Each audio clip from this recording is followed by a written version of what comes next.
நிழல பார்த்து பயந்தது போதும்க்கா.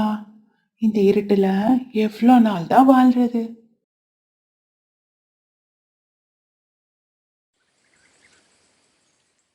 டேய், இங்கே பாரு.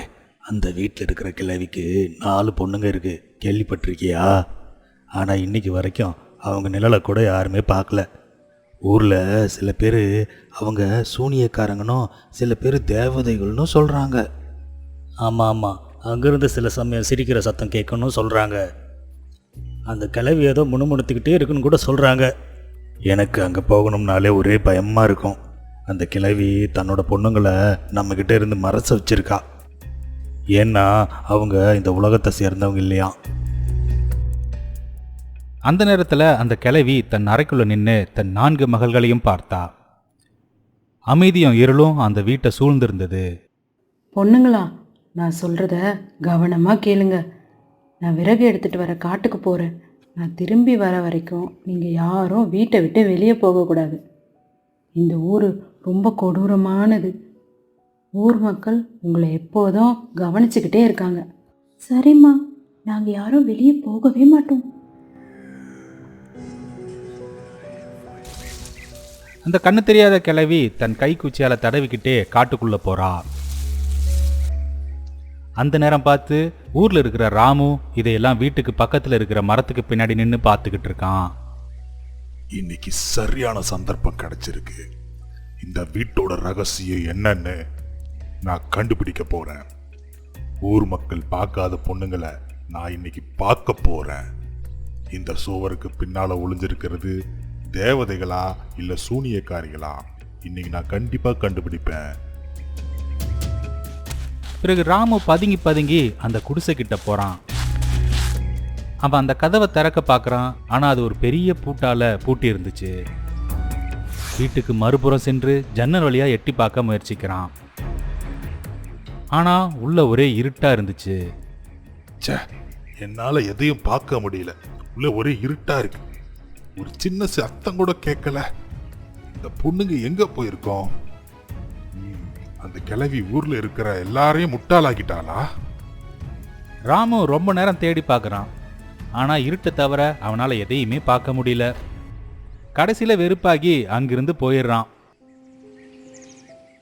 கொஞ்ச நேரத்துல சாயந்தரம் ஆயிடுது. அந்த பாட்டி சோபனா காட்டுல கிடைச்ச விறகெல்லாம் வித்து சந்தையில வித்து கொஞ்சம் பணம் சேர்க்கிறா.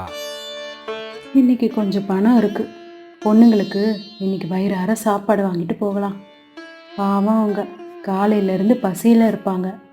கையில இருக்கிற பணத்தை வச்சு ஒரு உணவு விடுதியில நல்ல சாப்பாடு வாங்கிட்டு வீட்டுக்கு போறான். வீட்டுக்குள்ள நுழைஞ்சதும் அந்த 4 பொண்ணுங்களும் அழுதுகிட்டு இருக்காங்க. ஏய், உங்களுக்கு என்ன ஆச்சு? ஏன் அழுகுறீங்க? அம்மா, எங்களை ஏன் இப்படி அடைச்சி வச்சிருக்கீங்க? ஏய், அமைதியா இரு. உங்களை யாரும் பார்க்கக்கூடாது. என்ன, நான் சொன்னதை மறந்துட்டியா?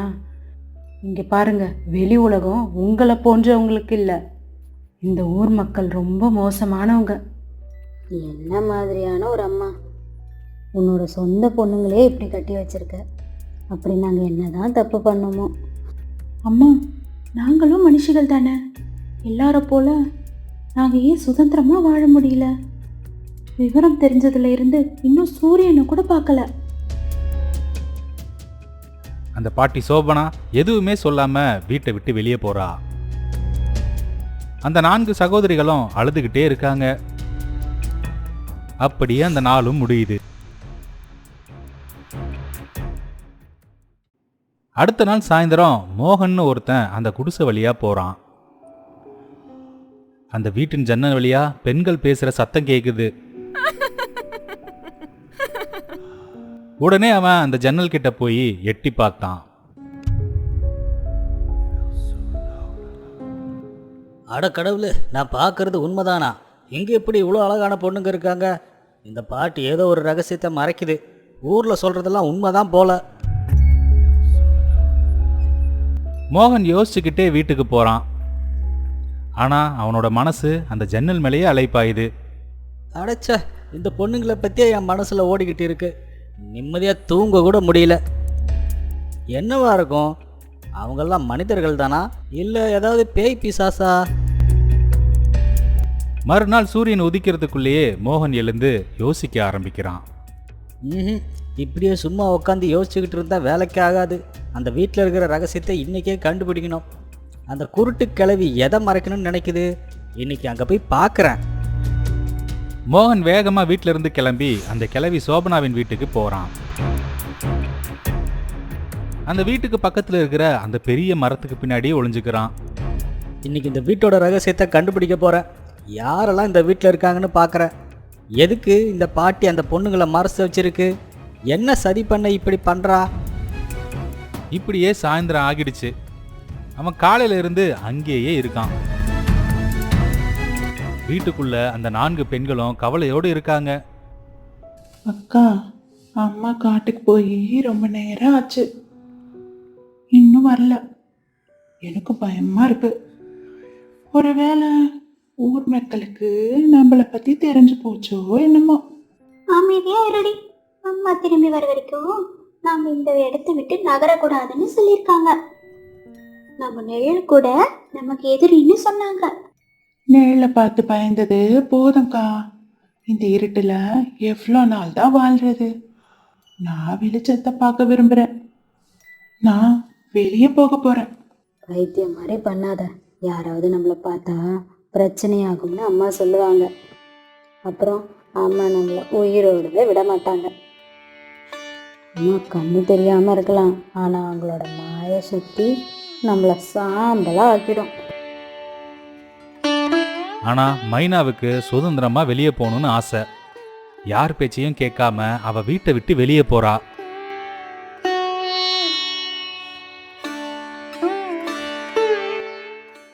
எப்படியாவது இங்கிருந்து ஓடணும். இந்த பக்கமே திரும்ப வரக்கூடாது. மைனா தப்பிச்சு போகும்போது தடுமாறி கீழே விழ பார்த்தா. அப்போ மரத்துக்கு பின்னாடி இருந்த மோகன் அவளை கீழே விழாம பிடிச்சிட்டான். பயப்படாத பயப்படாத. உன்னைத்தான் அந்த கிழவி இந்த வீட்டில் அடைச்சி வச்சிருக்காளா? ஆமா, நான் இங்கிருந்து தப்பிக்கணும். எனக்கு நீ உதவுவியா? சரி, இந்த நரகத்திலிருந்து உன்னை நான் காப்பாத்துறேன். வா, நம்ம ஓடி போயிடலாம். பிறகு அவங்க 2 பேரும் காட்டை நோக்கி ஓடுறாங்க. ஆனா திடீர்னு அவங்களுக்கு முன்னாடி அவளோட 3 சகோதரிகளும் நிக்கிறாங்க. அவங்க பின்னாலேயே அந்த கிழவியும் வந்துடுறா. உன்னை நான் முன்னாடியே பார்த்துட்டேன். இந்த மரத்துக்கு பின்னாடி ஒளிஞ்சிருந்து எங்களை நோட்டம் விட்டது என்னோட பொண்ணை கடத்திட்டு போகிறதுக்கு தானா? ஆமா, உனக்கு தான் கண்ணு தெரியாதே, அப்புறம் எப்படி என்ன நீ பார்த்த?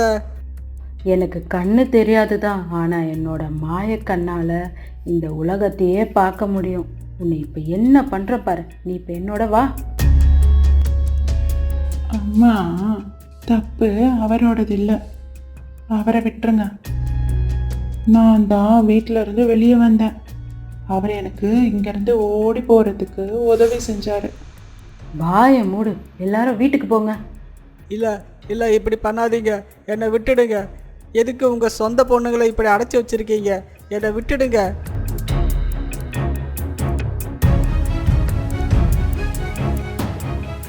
ஆனால் அம்மா, நான் ஒரு வார்த்தை கூட கேட்க விரும்பல. உள்ள போங்க. சோபனா தன்னோட பொண்ணுங்களை வீட்டுக்குள்ள வச்சு பூட்டிடுறா. பிறகு மோகனோட கையை இரும்பு பிடி மாதிரி பிடிச்சுக்கிட்டு அவனை ஊர் பஞ்சாயத்து மேடைக்கு கூட்டிட்டு போறா. உடனே ஊர் மக்கள்லாம் அங்க வந்துடுறாங்க.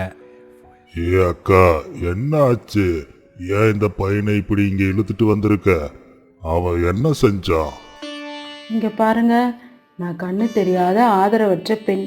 இந்த ஆளு என்னோட சின்ன பொண்ணை துன்புறுத்தி வீட்டில் இருந்து கடத்த முயற்சித்தான். நான் கையும் களவுமா பிடிச்சிட்டேன். இதுவா உங்க ஊர் கலாச்சாரம்? சோபனா சொன்னதை கேட்டு ஊர் மக்களுக்கு கோபம் வருது. அவங்க எல்லாம் மோகனை அடிக்க பாக்குறாங்க. ஒரு கண்ணு தெரியாத கிழவி மகன் இது கை வச்சிருக்கான். இவனுக்கு எவ்வளவு தைரியம் இருக்கும்? இன்னைக்கு இவனுக்கு ஒரு பாடம் போகட்டணும். அப்புறம் யாருக்கும் அந்த கிழவி விட்ட திரும்பி கூட பார்க்க தோணாது. ஐயோ அண்ணா, அந்த கிழவி போய் சொல்லுது. என்னை நம்புங்க, என்னை அடிக்காதீங்க. ஊர் மக்கள்லாம் சேர்ந்து மோகனை அடிக்கிறாங்க. அந்த நேரம் பார்த்து மோகனோட அப்பா ராம்லால் அங்க வராரு. ஐயோ ஐயோ ஐயோ, என் பிள்ளைய அடிக்காதீங்க. நான் உங்களை கை கெஞ்சி கேட்குறேன், அவனை விட்டுடுங்க. யோ, நாங்க எப்படி உன் பொள்ளைய சும்மா விட முடியும்? அவங்க இந்த அம்மாவோட பொண்ணை கூட்டிட்டு ஓட பார்த்துருக்கான். நம்ம ஊருக்கே பெரிய அவமானம். நான் உங்க எல்லாத்தையும் காலில் விழுந்து மன்னிப்பு கேட்குறேன், அவனை அடிக்காதீங்க. இந்த ஒரு வாட்டி எனக்காக விட்டுடுங்க. இவனை நான் வீட்டில் பூட்டி வச்சிடுறேன். இனிமே வீட்டு வாசலை கூட தாண்ட மாட்டா. இதுக்கு நான் முழு பொறுப்புப்பா, முழு பொறுப்பு. பிறகு ஊர் மக்கள் எல்லாம் ராம்லாலுக்காக மோகனை விட்டுறாங்க. அப்புறம் ராம்லால் மோகனை வீட்டுக்கு கூட்டு போயிடுறாரு. உனக்கு வெக்கமா இல்லையாடா? ஒரு கண்ணு தெரியாத அம்மாவோட பொண்ணு மேலே உனக்கு கண்ணு. உன்னால என்னோட மானமே போச்சு. இனிமே நீ இந்த வீட்டுக்குள்ளதான் இருக்கணும். என்ன புரியுதா? அப்பா அப்பா என்னை நம்புங்கப்பா, எல்லாரும் பொய் சொல்றாங்க. நான் அப்படி எதுவும் செய்யலப்பா, என்னை நம்புங்கப்பா. ஆனா ராம்லால் மோகன் சொல்றதை எதுவுமே காதுல வாங்காம அவனை ஒரு ரூம்ல வச்சு பூட்டிடுறாரு. இதற்கிடையில அந்த 4 பெண்களும் வீட்டுக்குள்ள அழுதுகிட்டு இருந்தாங்க. அக்கா, நான் உண்மையை தான் சொல்லுறேன். அந்த மோகனை நான் பார்த்ததுல இருந்து எனக்கு அவன் மேல காதல் வந்துருச்சு. அவன் எனக்கு உதவி செஞ்சான். ஆனா நான் அவனுக்கு துரோகம் செஞ்சுட்டேன். ஆனா அம்மாக்கு எப்படி இதெல்லாம் தெரிஞ்சது? இழுத்து பிடிச்ச அம்மா எப்போதுமே நம்மளை நோட்டம் விட்டுக்கிட்டே இருக்கு. மைனா, நீ செஞ்சது தான் சரி. இல்லைனா அம்மா தன்னோட மாய மந்திரத்தால் மோகனை கொன்றிருப்பாங்க. நீ அவனை ஏமாத்தல, அவன் உயிரை காப்பாத்திருக்க மைனா. அந்த நேரம் பார்த்து சோபனா வர்ற சத்தம் கேட்டுச்சு. முகத்துல ஒரு வஞ்சக புன்னகையுடன் 4 பேருக்கு முன்னாடி வந்து நின்னா சோபனா. அந்த பையன் இங்கிருந்து ஒரு பொண்ணை கூட்டிட்டு போக முயற்சிப்பான்னு எனக்கு முன்னாடியே தெரியும். இது போல தான் நடக்கும்னு. நீங்க என்ன பகடக்காயா பயன்படுத்தி அந்த அப்பாவையும் சிக்க வச்சிட்டீங்க. ஏன் இப்படி பண்ணீங்க? எங்களை விட்டுருங்க. இன்னும் எவ்வளோ நாள் தான் எங்களை இப்படி சித்திரவதை பண்ணுவீங்க? அம்மா, உங்களுக்கு வெளி உலகத்தை பார்க்குற உரிமை கூட இல்லையா? ஒரு தாய் எப்படி தன்னோட சொந்த மகள்களை சித்திரவதை செய்ய முடியும்? நீங்களாம் ஒரு தாயா? இது என்னோட பழி வாங்குற நேரம். உங்களால் சுதந்திரமாக வாழ முடியாது. இதுதான் உங்களோட விதி. என்னது, பழி வாங்குறீங்களா? உங்க மகள்களை எப்படி பழி வாங்க முடியும்? நாங்க என்ன தப்பு பண்ணோம்? நிறுத்து. நீங்கள் யாரும் என்னோட பொண்ணு இல்லை, என்னோட எதிரியோட பொண்ணுங்க. நீங்கள் என்ன, நீங்கள் எங்களோட உண்மையான அம்மா இல்லையா? அப்படின்னா எங்கள் அம்மா அப்பா யாரு? எதுக்கு எங்களை கடத்தி இங்கே வச்சுருக்கீங்க? இப்போ முழு உண்மையும் சொல்ல வேண்டிய நேரம் வந்துருச்சு, கேளுங்க. 18 வருஷத்துக்கு முன்னால சோபனாவுக்கு நல்லா கண்ணு தெரியும். ஊர் பணக்காரரான தாகூர் வீட்டில் வீட்டு வேலை செஞ்சுட்டு வந்தா. அப்போ அவளோட மகள் தாரா அங்க வந்தா. அவ அம்மாவிடம், அம்மா, நான் உங்ககிட்ட ஒன்று சொல்லணும். சொல்லுமா, என்ன விஷயம்? நீ எதுக்கு இங்கே வந்த? சின்ன வயசில் உன்னை இங்கே கூட்டிகிட்டு வர்றது வேற. இப்போ நீ பெரிய பொண்ணாக வளர்ந்துட்ட. இந்த சமயத்தில் இங்கே வர்றதெல்லாம் சரியில்லை. உனக்கு அப்பா வேற இல்லை. சின்ன வயசுலேருந்து உனக்கு நான் செல்லம் கொடுத்து வளர்த்துருக்கேன். இந்த மாளிகைக்கு நீ தனியாக வராத. சரிம்மா, நான் இனிமே இங்கே வரமாட்டேன். இப்போவே வீட்டுக்கு போகிறேன். நல்ல பொண்ணு, நான் சொல்கிறதெல்லாம் கேட்பேன். சரி சரி, நீ போயிட்டு வா. சோபனா தொடர்ந்து வீட்டு வேலைகளை பார்க்கறா. இதற்கிடையில தாரா அவளோட அம்மாவுக்கு தெரியாம ஆத்தங்கரை பக்கம் போறா. அங்க தாகூரோட தம்பி அபிஜித் தாராவுக்காக காத்துக்கிட்டு இருக்கான். ஏய் தாரா, நான் எவ்வளோ நேரம் உனக்காக காத்துக்கிட்டு இருக்கேன்னு தெரியுமா? இங்கே பாரு அபி, நாம 2 பேரும் ரொம்ப வருஷமாக காதலிக்கிறோம். இந்த விஷயம் உன்னோட அண்ணனுக்கு தெரிஞ்சா அவ்வளோதான், நாம சேரவே முடியாது. இதை சொல்லி இருவரும் இனிமையா பேசத் தொடங்கினாங்க. இதற்கிடையில சோபனாவின் முன் தாகூர் வராரு. சோபனா, இன்னைக்கு நம்ம மாளிகை நல்லா சுத்தம் செஞ்சுடு. கண்டிப்பாக செய்கிறேன். ஆனால் ஏதாவது விசேஷமா? ஆமா, என் தம்பி அபிஜித் மாப்பிள்ளை பார்க்க வர்றாங்க. அவங்க ரொம்ப பெரிய பணக்காரங்க. ஓ, நல்ல விஷயமாச்சே. சரி, நான் இப்போவே போய் சுத்தம் செய்கிறேன். சோபனா மாளிகையில வீட்டு வேலையெல்லாம் முடிச்சு விட்டு வீட்டுக்கு போறா. இந்த நேரத்துல தன் காதல் விஷயத்த அம்மாவிடம் சொல்ல வேணும்னு தாரா நினைக்கிறா. அந்த நேரத்துல சோபனாவும் வீட்டுக்குள்ள வர்றா. ஏய் என்னம்மா, ஏன் ஒரு மாதிரியா இருக்க? அம்மா, நான் உங்ககிட்ட ஒரு விஷயம் சொல்லணும். என்ன விஷயம்மா? அம்மா, நான் தாகூரின் தம்பி அபிஜித்தை காதலிக்கிறேன். அவனை கல்யாணம் பண்ணணும்னு ஆசைப்படுறேன். என்ன என்ன சொல்ற? ஐயோ, இல்லை இல்லை, இது நடக்காது. அடியே, இன்னைக்கு தான் தாகூர் அவரோட மாளிகையை முழுசா சுத்தம் செய்ய சொன்னாரு. அபிஜித்தை மாப்பிள்ளை பார்க்க வரப்போறாங்களாம். இந்த விஷயம் தாகூருக்கு தெரிஞ்சா நம்ம 2 பேரையும் கொன்னே போட்டுருவாரு. இந்த விஷயத்த நீ இப்பவே மறந்துரு. இல்லம்மா, நாங்க 2 பேரும் உயிருக்கு உயிரா காதலிக்கிறோம். என்னால மறக்க முடியாது. அப்படின்னா அவனும் உன்னை காதலிக்கிறானா?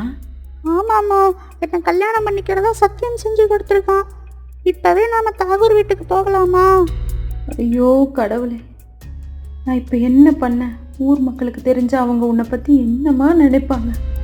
அம்மா, நான் சின்ன வயசுல இருந்து நீ சொல்ற வார்த்தைக்கு ஒரு வார்த்தை கூட எதிர்த்து பேச மாட்டேன். இப்போ நீ எனக்காக உதவுமா? ஐயோ தாரா, நீ என்ன கேட்டாலும் செய்வேன். ஆனால் இந்த விஷயம், ஐயோ நான் என்ன பண்ணுவேன்? சரி சரி, இருந்தாலும் ஒரு வாட்டி தாகூர் கிட்ட போய் பேசி பார்ப்போம். என் செல்ல அம்மா, நீங்க என்னோட காதலுக்கு எதிர்ப்பு சொல்ல மாட்டீங்கன்னு எனக்கு தெரியும். இதை சொல்லிட்டு தாரா தன் அம்மாவை கட்டி பிடிக்கிறா. ஆனா சோபனாவன் மனசுல வேற ஏதோ இருக்கு. இந்த பதற்றத்திலேயே அன்னைக்கு முழுவதும் கழிகிறது. அடுத்த நாள் காலையில எந்திரிச்சு, தாரா, நம்ம தாகூர் வீட்டுக்கு போவோம். உன் காதலை பற்றி அவர்கிட்ட சொல்லுவோம். ஒருவேளை அவருக்கும் உன்னை பிடிச்சிருக்கலாம். பிறகு தாராவும் சோபனாவும் புறப்பட்டு தாகூரோட மாளிகைக்கு போறாங்க. அடடே, என்ன அதிசயம் சோபனா! உன் பொண்ணை அதிசயமா இங்க கூட்டிட்டு வந்திருக்க. இன்னைக்கு பொண்ணு வீட்டுல இருந்து வராங்க. சரி சரி, சீக்கிரம் வேலையை ஆரம்பிங்க. தாகூர் அண்ணா, உங்ககிட்ட ஒன்று சொல்லணும். சொல்லு சோபனா, இன்னைக்கு நான் ரொம்ப சந்தோஷமா இருக்கேன். ஏதாவது பண உதவி வேணுமா? இல்லை அண்ணா, என்னோட பொண்ணு உங்கள் தம்பி அபிஜித்தை காதலிக்கிறான். 2 பேருமே காதலிக்கிறாங்க. இவங்க சந்தோஷம்தான் நமக்கு முக்கியம். அதனால் இவங்க 2 பேருக்கும் கல்யாணம் செஞ்சு வைக்கலாம்னு ஆசைப்படுறேன். ஏய் சோபனா, என்ன உன்னோட தகுதி என்னன்னு தெரியாம பேசுறியா? நீ என் வீட்டு வேலைக்காரி. ஒரு பிச்சைக்கார பெண்ணுக்கு என்னோட தம்பியா? ஒருவேளை என்னோட தம்பி வயசோட ஆசையில உன் பொண்ணை பயன்படுத்தி இருப்பான். இதெல்லாம் எங்களுக்கு பொழுதுபோக்கு. அதுக்காக என்னோட வீட்டு மருமகளா ஆக ஆசைப்படாத. உன் பொண்ணோட உழைப்புக்கு வேணும்னா 5-10 தர்றேன், வாங்கிட்டு ஓடி போயிடு. என்ன பேசுறீங்க நீங்க? அபியும் என்ன நேசிக்கிறான். என்ன கல்யாணம் பண்றதா சத்தியம் பண்ணிருக்கான். நாங்கெல்லாம் பணக்காரங்க. யார் மேல வேணாலும் எப்ப வேணாலும் ஆசைப்படுவோம். அவங்கள பயன்படுத்திக்கிட்டு வேலை முடிஞ்சதும் தூக்கி போட்டுருவோம். என்னோட தம்பியும் அதுதான் பண்ணிருப்பான். உன்னை காதலிச்சிருந்தா இந்நேரம் என்கிட்ட எப்பவோ சொல்லியிருப்பான். முதல்ல 2 பேரும் வீட்டை விட்டு வெளியே போங்க. அண்ணா, அப்படி சொல்லாதீங்க. என்னோட பொண்ணோட வாழ்க்கை இது. அப்படின்னா நீ முதல்ல உன் பொண்ணுக்கு சொல்லி இருக்கணும், இதெல்லாம் நமக்கு ஆகாதுன்னு. சொத்துக்காக உன் பொண்ணை காதலிக்க வச்சு நாடகம் ஆடுறீங்களா? ஐயோ, எங்க மேல அபாண்டமா பழி போடாதீங்க. என் பொண்ண கொச்ச வார்த்தையால அசிங்கப்படுத்தாதீங்க. உன் மகளை போல எத்தனை பேரை பார்த்திருப்பேன். எனக்கு தெரியும், அவ அப்படிப்பட்டவதான். இந்த அவமானத்தை தாங்க முடியாம தாரா அங்கிருந்து அழுதுகிட்டே ஓடுறா. இதுக்கு மேல என்னால உயிரோட வாழ முடியாது. என்னோட அம்மா முகத்துல என்னால முழிக்கவே முடியாது. இப்படி சொல்லிக்கிட்டே அருகில் இருந்த ஒரு கிணற்றுல தாரா குதிச்சிடுறா. சோபனா அந்த கிணத்தை நோக்கி ஓடி சென்று விம்மி விம்மி அழ ஆரம்பிக்கிறா. ஐயோ ஐயோ ஐயோ ஐயோ, யாராவது காப்பாத்துங்க. இல்ல, நீ இப்படி பண்ணக்கூடாது. ஐயோ, நான் இப்ப என்ன பண்ணுவேன்? என்னை விட்டு போகாத தாரா. அந்த நேரத்துல தாகூரும் அங்க வராரு. உன்னோட பொண்ணு சரியான முடிவு தான் எடுத்திருக்கா. இனிமே நீயும் என் கண்ணில் படாத, இங்கிருந்து போயிடு. தாகூர், நீ உன்னோட பணத்திமிரால ரொம்ப கர்வத்தில் இருக்க. என்னோட அப்பாவி பொண்ணை தற்கொலை செய்ய தூண்டி விட்டுருக்க. உன்னை நான் மன்னிக்கவே மாட்டேன். உன்னை பழி வாங்காம விடவே மாட்டேன். ஒழுங்கு மரியாதையா இங்கிருந்து போயிடு. உன்னை போல பல பேரை பார்த்திருக்கேன். நீ என்ன பழி வாங்க போறியா? இங்கிருந்து மரியாதையா போயிடு, இல்ல தாகூர் சிரிச்சுக்கிட்டே அங்கிருந்து போயிடுறாரு. சோபனா அழுதுகிட்டே தன்னோட வீட்டுக்கு போறா. தன் மகள் தாராவை நினைத்து கதறி கதறி அழுகிறா.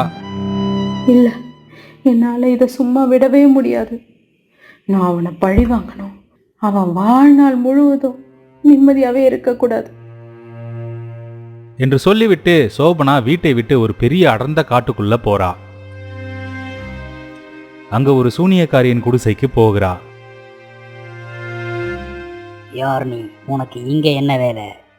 எதுக்கு இங்க வந்திருக்க? எனக்கு உங்கள் உதவி வேணும். நான் ஒருத்தனை பழி வாங்கணும். எல்லாத்துக்கும் ஒரு விலை இருக்கு. நீ விரும்புறத பண்ண ஒரு விலை கொடுக்கணும். என் ஆசை மகளே செத்துட்டா அப்புறம் என்ன? நான் என் உயிரை கூட விலையாக தரேன். ஆனால் நான் செத்துட்டா அவனை பழி வாங்க முடியாது. அந்த தாகூர் காலம் முழுவதும் கஷ்டப்படுறத நான் பார்க்கணும். அதுக்கு எனக்கு சக்தி வேணும். என்ன விலையாக இருந்தாலும் நான் தர தயாராக இருக்கேன். சரி, நீ விரும்பியதை செய்ய நான் உனக்கு மாய உலகத்தின் சக்தியை தருகிறேன். ஆனால் அதற்கு விலையாக உன் 2 கண்களையும் எனக்கு காணிக்கையாக தர வேண்டும். அந்த தாகூரால என் மகள் உயிரையே இழந்தா. அவனை பழிவாங்க என் கண்களை கொடுக்க முடியாதா என்ன? நான் தயாராக இருக்கிறேன். சரியான முடிவு. இந்த கணம் முதல் உன் கண்கள் என்னுடையது. நீ குருடியாக உன் வாழ்க்கையை வாழ்வாய். ஆனால் உனக்குள் இருக்கும் சக்தியால் உன் மனக்கண்ணால் எல்லாத்தையும் பார்க்க முடியும். எல்லா வேலைகளையும் செய்ய முடியும். அந்த சூனியக்காரி சோபனாவை பார்த்து மந்திரங்களை ஓதுகிறாள். ஒரு பயங்கரமான வெளிச்சம் தோன்றி சோபனாவின் உடலில் போகிறது. அந்த கணமே அவளோட கண் பார்வையை இழக்கிறாள் சோபனா. அவளோட உடம்புல அற்புத சக்திகள் நிரம்புகின்றன. இப்போது நீ உன் மனக்கண்ணால் உன் எதிரியின் ஒவ்வொரு அசைவையும் முழுதாக பார்க்க முடியும். நீ நினைத்ததை நேரம் வரும்போது செய். பிறகு சோபனா தன் வீட்டுக்கு வர்றா. இப்படியே சில காலங்கள் போகிறது. தாகூருக்கு திருமணமாகி 4 பெண் குழந்தைகள் ஒரே பிரசவத்தில் பிறக்கிறது. சோபனா இதை அனைத்தையும் தன் மாய கண்ணால பார்க்கறா. நான் தாகூரை பழிவாங்க இதுதான் சரியான நேரம். அந்த குழந்தைகளை நான் இங்கே கொண்டு வரணும். குழந்தைகள் காணாமல் போனதை எண்ணி அவன் வாழ்நாள் முழுவதும் துன்பப்படணும். அன்னைக்கு இரவு சோபனா தாகூரின் மாளிகைக்கு போறா. அவ பல வருஷமா அங்க வேலை செஞ்சதால அந்த மாளிகையின் ரகசிய கதவுகளும் பாதைகளும் அவளுக்கு தெரிந்திருந்தது. எப்படியோ குழந்தைகள் இருக்கும் இடத்தை நெருங்கினா. ரொம்ப ஜாக்கிரதையா அந்த 4 குழந்தைகளையும் தூக்கி கொண்டு அங்கிருந்து தப்பிச்சு காட்டுக்குள்ள போயிடுறா. இப்போ புரியுதா? அப்போல இருந்து நான் உங்க 4 பேரையும் அடைச்சி வச்சுக்கிட்டு இருக்கேன். உங்களை நினைச்சு அந்த தாகூர் வேதனைப்படுறதை இப்போ வரைக்கும் நான் என் மாய கண்ணால பார்த்து சந்தோஷப்பட்டுக்கிட்டு இருக்கேன். தாகூர் இப்போ வரைக்கும் உங்களை வீடு வீடா ஊர் ஊரா தேடிக்கிட்டு இருக்கான். ஆனால் உங்களை கண்டுபிடிக்கவே முடியாது. எங்கள் அப்பா உங்களுக்கு செஞ்சது மிகப்பெரிய பாவம். ஆனால் நீங்கள் செய்கிறதும் தப்பு தானே? எங்களை இப்படி அடைச்சி வச்சு சித்திரவதை பண்ணுறீங்க. எங்களை விட்டுருங்க. நாங்கள் எங்கள் வீட்டுக்கு போகணும். தயவு செஞ்சு எங்களை விடுங்க.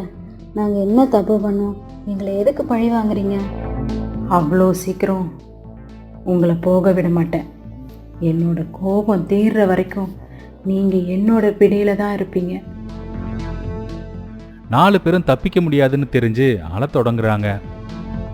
அந்த தாகூரின் வம்சம் கஷ்டப்பட்டு சாகிற வரைக்கும் என் மகளின் ஆத்மா சாந்தி அடையாது. நீங்கள் தான் என்னோட ஆயுதமே. அப்போ மைனா சோபனாவின் காலில் விழுகிறா. நான் அந்த மோகனை காதலிக்கிறேன். அவன் என்னை காப்பாத்தினான். உங்க மகளுக்கு கிடைக்காத அப்படி ஒரு வாழ்க்கைய எனக்கு வாழ ஒரு வாய்ப்பு கொடுங்கம்மா. இல்லைன்னா நானும் உங்க பொண்ணு மாதிரி தான் செத்து போயிடுவேன். இதை கேட்டதும் சோபனாவின் மனம் இறங்கியது. முதல் முறையாக கண்களில் கண்ணீர் ததும்பியது. மைனாவின் வேதனையை கண்டதும் அவளது கடினமான இதயம் உருகியது. சரி, நான் உங்களை விட்டுடுறேன். ஆனால் எனக்கு ஒரு நிபந்தனை இருக்கு. நீங்கள் 4 பேரும் உங்கள் அப்பாவை தண்டிக்க வேணும். என் கூட வாங்க. அவங்க 4 பேரையும் கூட்டிக் கொண்டு தாகூரின் மாளிகைக்கு போறான். ஆனா அந்த மாளிகை இப்போ பாழடைந்து போயிருந்தது. தன் மகள் தாரா நேசித்த அபிஜித் புற்றுநோய் வந்து இறந்து விட்டான். தாகூரின் மனைவியோ குழந்தைகள் தொலைந்த பிறகிலிருந்து மனநிலை சரியில்லாமல் போச்சு. தாகூரின் சொத்து செல்வாக்குன்னு எல்லாத்தையும் இழந்து ஒரு ஏழை போல வாழ்ந்துகிட்டு இருந்தான். 18 வருஷம் போயிடுச்சு மாலதி. ஆனா இன்னும் அந்த இரவு என் கண்ணு முன்னாலேயே இருக்கு. நம்மளோட 4 குழந்தைகள் காணாமல் போன நாள். அந்த கடவுள் ஒரே இரவுல அந்த பிஞ்சு குழந்தைகளை பறிச்சிட்டாரு. இன்னைக்கு நான் தெரு தெருவா பிச்சைக்கார போல அலையிறேன். எல்லாம் நான் செய்த பாவம்தான் மாலதி, பாவம்தான். என்னோட பொண்ணுங்க இங்க தான் இருக்காங்க. நேத்து நைட்டு கூட அவங்களோட சிரிப்பு சத்தம் கேட்டுச்சு. என்ன அம்மா அம்மான்னு கூப்பிட்டாங்க. அவங்கெல்லாம் இப்ப எங்க போயிட்டாங்க? நீங்க உடனே போய் கூட்டிட்டு வாங்க. ஐயோ கடவுளே, இவளும் இப்படி பித்து பிடித்தது போல பேசினா எப்படி? நான் என்ன செய்யறது? அவங்கள பத்தி ஒரு தடயமும் கிடைக்கல. இந்த சோபனாதான் திருடி இருக்கணும்னு ஊர் மக்கள்லாம் சொல்றாங்க. ஆனா அன்னையிலிருந்து அவ எங்க போனானே தெரியல. ஒருவேளை அவ தான் கொன்றுப்பாளோ? ஐயோ, அப்படி சொல்லாதீங்க. கடவுள் அவ்வளோ கொடூரமானவர் இல்ல. அப்போது தூரத்துல சோபனாவின் கைத்தடி சத்தம் கேக்குது. அவங்க 4 பேரும் அந்த வீட்டுக்குள்ள வர்றாங்க. தாகூரும் மாலதியும் அவங்கள அதிர்ச்சியோட பாக்குறாங்க. தாகூரால அந்த பொண்ணுங்களை அடையாளம் காண முடியல. அட, இது சோபனாதான். ஆனா இந்த 4 பொண்ணுங்க யாரு? அம்மா, அப்பா, 4 பேரும் ஓடி போய் தன்னோட அம்மா அப்பாவை கட்டிப்பிடிச்சு அழுகுறாங்க. நீங்க என்னோட மகள்களா? ஐயோ கடவுளே! ஆமாம் அம்மா, நாங்கள் உங்கள் பொண்ணுங்க தான். இத்தனை வருஷமா நாங்கள் இந்த காட்டில் தான் இருந்தோம். தாகூர், இப்போ பார்த்துக்கோ. இவங்க 4 பேரும் 18 வருஷத்துக்கு முன்னாடி நீ இழந்த உன்னோட பொண்ணுங்க தான். நான் தான் இவங்களை கடத்தி வச்சிருந்தேன். ஏன்னா என் மகளை இழந்த என்னோட வழியை நீயும் உணரணும். தாகூர் அழுது கொண்டே சோபனாவின் காலடியில் விழுகிறார். சோபனா, என்ன மன்னிச்சிடு, என்ன மன்னிச்சிடு. என்னோட பணத்தினால ஒரு அப்பாவி பெண்ணோட உயிரை பறிச்சிட்ட. அந்த பாவத்துக்கு என்னோட வாழ்நாள் முழுசும் தண்டனை அனுபவிச்சுக்கிட்டு இருக்கேன். என்னோட பொண்ணுங்களை எனக்கு திருப்பி கொடுத்துரு சோபனா, திருப்பி கொடுத்துரு. இதை பற்றி ஊர் மக்களுக்கு தெரியப்படுத்தி முடிவெடுக்கலாம். என் மகளின் மானத்தை பற்றி எல்லா விதத்திலும் பேசியவர்கள் இன்னைக்கு பதில் சொல்லிதான் ஆகணும். வாங்க, ஊர் பஞ்சாயத்தில் போய் பேசுவோம். சோபனா தாகூரையும் தன் 4 மகள்களையும் கூட்டிக் கொண்டு ஊர் பஞ்சாயத்துக்கு போகிறார். ஊர் மக்கள் எல்லாம் அங்க கூடுகிறார்கள். என்னாச்சு? எதுக்கு இந்த கண்ணு தெரியாத கிழவி இத்தனை பேர் இங்க கூட்டிட்டு வந்திருக்கு? இந்த 4 பொண்ணுங்க யாரு? இவரு தான் தாகூர். ஒரு காலத்துல இந்த ஊர்லயே பெரிய பணக்காரர் இவரு தான். இப்போ இவரு ஒரு பிச்சைக்காரனை போல ஆகிட்டாரு. ஆமா, இவரு இங்க என்ன பண்றாரு?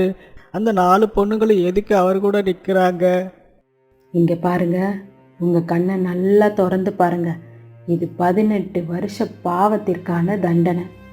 இவ்வளோ நாளாக நீங்கள் என்னோட பொண்ணுங்கன்னு நினச்சிக்கிட்டு இருந்த இந்த 4 பொண்ணுங்களும் உண்மையாகவே இந்த பிச்சைக்கார தாகூரோட பொண்ணுங்க. இது என்ன புது கதை சோபனா? உனக்கு ஒரே ஒரு பொண்ணு தானே இருந்துச்சு? ஆமாம், எனக்கு ஒரே ஒரு பொண்ணு இருந்தா. ஆனால் இந்த ஆணவம் பிடிச்ச தாகூர் அவளை தவறாக பேசி தற்கொலைக்கு தூண்டி சாகடிச்சிட்டான். அதனால் இவனை பழிவாங்க இவனோட இந்த 4 குழந்தைகளை பிறந்த அன்னைக்கே திருடினேன். என்னோட வேதனைய இவன் வாழ்நாள் முழுவதும் அனுபவிக்கதா இப்படி செஞ்சேன். ஆமா, சோபனா சொல்றதெல்லாம் உண்மைதான். என்னோட கர்வத்தால ஒரு நிரபராதி பெண்ணோட உயிரை பறிச்சிட்ட. இன்னைக்கு 18 வருஷம் கழிச்சு என் குழந்தைகளோட முகத்தை பார்க்குற பாக்கியம் எனக்கு கிடைச்சிருக்கு. உங்க எல்லாரும் முன்னாடியே நான் சோபனாவுக்கு பண்ண பாவத்துக்காக மன்னிப்பு கேட்கிறேன். என்னை மன்னிச்சிடுங்க, என்னை மன்னிச்சிடுங்க, என்னை மன்னிச்சிடு சோபனா, என்னை மன்னிச்சிடு. தாகூர் ஊர் மக்கள் முன்னாடி மண்டியிட்டு மன்னிப்பு கேட்கிறாரு. அவரோட கண்கள்ல இருந்து கண்ணீர் வழிந்தோடுகிறது. எங்க அப்பா செஞ்சது பெரிய தவறு. ஆனா இந்த அம்மா எங்களை இந்த அளவுக்கு வளர்த்தாங்க. அதனாலதான் நாங்க இங்க நிக்கிறோம். ஆமா, இருந்தாலும் எங்க அப்பாவை மன்னிச்சிடுங்க. எங்களை மறுபடியும் பிரிச்சிடாதீங்க. இருங்க, என்னோட பழிவாங்கல் இன்னும் முடியல. உடனே 4 பெண்களும் சோபனாவின் காலில் விழுந்து கெஞ்சுறாங்க. அம்மா போதும்மா, இத்தனை வருஷம் எங்க அப்பாவை தண்டிக்கிறதா நினைச்சு நீங்க உங்களை அறியாமலே எங்களை தண்டிச்சுக்கிருக்கீங்க. கொஞ்சம் யோசிங்கம்மா. உங்க மக தாராவுக்கு இப்படி நடந்தா நீங்க ஒத்துப்பீங்களா? ஐயோ ஆமா, பழி வாங்கும் வெறியில நான் உங்க 4 பேருக்கும் பெரிய அநீதி செஞ்சிட்டேன். உங்க அப்பா செஞ்ச தவறுக்கு நீங்க என்ன பண்ணுவீங்க? என்னை மன்னிச்சிடுங்க. இப்போ என்னோட இந்த பழி வாங்குற வெறி முடியுது. அந்த மாந்தரீக சக்திக்கு விலையா உயிரையும் தர தயாரா இருந்தேன். இப்போ இந்த அநீதிக்கு நான் என் உயிரை தந்து இந்த பயணத்தை முடிக்கிறேன். உடனே சோபனா ஏதோ வாயில முணுமுணுத்து அந்த மந்திர சக்தியை சொல்கிறா. அந்த நேரத்துல ஒரு பிரகாசமான ஒளி வீசுது. ஒரு நொடியில அவளோட மாயாஜல சக்தியெல்லாம் மறைந்து அவன் மயங்கி தரையில விழுகிறா. பொண்ணுங்களா, என்னை மன்னிச்சிடுங்க. நீங்க என்னோட உண்மையான மகளா இல்லாம இருக்கலாம். ஆனா நான் உங்க 4 பேரையும் என்னோட மக தாராவை போலதான் பார்த்தேன். அம்மா, நான் உங்ககிட்ட சுதந்திரத்தை தான் கேட்டேன். ஆனா நீங்க இல்லாத இந்த சுதந்திரம் எங்களுக்கு வேண்டாம்மா. அம்மா அம்மா, கண்ணை திறங்கம்மா. எங்களுக்கு எல்லாமே கற்றுக் கொடுத்தது நீங்கள் தான்மா. என்னதான் நீங்கள் எங்களை அடைச்சி வச்சுருந்தாலும் நீங்கள் தான் எங்களோட அம்மா. எங்களை விட்டுட்டு போயிடாதீங்கம்மா. சோபனா, உண்மையிலே அவங்க உன்னோட மகதான். உங்ககிட்ட எப்படி கெஞ்சுறாங்க. என்னோட பாவத்துக்கு நீ என்ன தண்டிச்சிட்ட. ஆனா கடைசியில பெருந்தன்மையோடு என்னோட பொண்ணுங்களை என்கிட்டயே கொடுத்துட்ட. ஆனா என்னால உன்னோட தாராவை திருப்பி கொடுக்க முடியல. நான் ஒரு குற்றவாளி. இன்னும் எத்தனை பிறவி எடுத்தாலும் என்னால இந்த கடனை திருப்பி அடைக்கவே முடியாது. என்னை மன்னிச்சிடு சோபனா. அக்கா, நீங்க அவங்கள பெத்தெடுக்கலைனாலும் அவங்க 4 பேருக்கும் என்னை விட நீங்க தான் அன்பை அதிகமா கொடுத்துருக்கீங்க. உங்களை கட்டி பிடிச்சு அழுது நன்றி சொல்லணும் போல இருக்குக்கா. எந்திரிங்கக்கா. சோபனா அவர்களின் உண்மையான தாய் இல்லை என்றாலும் 18 வருஷம் அவர்களுக்காக அன்பையும் அரவணைப்பையும் கொடுத்து எல்லா தீய பார்வையில இருந்தும் அவர்களை பாதுகாத்து வளர்த்தார். தாகூரும் அவரது மனைவியும் தாங்கள் இழந்த மகள்களை திரும்பி பெற்ற சந்தோஷத்தில் இருந்தார்கள். ஆனாலும் சோபனாவின் மறைவினால் ஏற்பட்ட துயரம் அனைவரின் இதயத்திலும் ஒரு பெரிய வலியை ஏற்படுத்தியது.